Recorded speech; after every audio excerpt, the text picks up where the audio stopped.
Pison bay. Pison! Ay! Ito na sir. Nah. Ako ang gamit soy.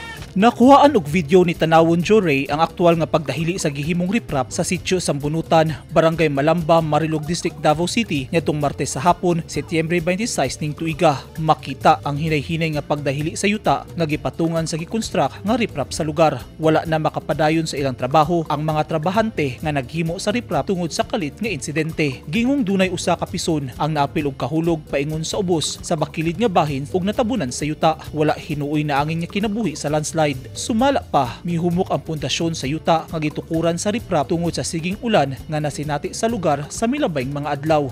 Nagpahigayon na ang atong opisina og investigasyon sa project site ug base sa atong initial assessment tungod kini sa series of earthquakes na nahitabo early this month ug sa dili maayo na dagan sa panahon na nasinati sa rayon sa mga niaging semana na mao'y nahimong rason sa pag-saturate sa yuta kung di nahimutang ang atong struktura. Buot nato ipahibalo sa katawhan na kini usa ka ongoing project ug ang pag-ayo niini is at no cost to the government ug safe gyapon ang gihan ng maong parte sa dalan sa Davao Bukidnon Road.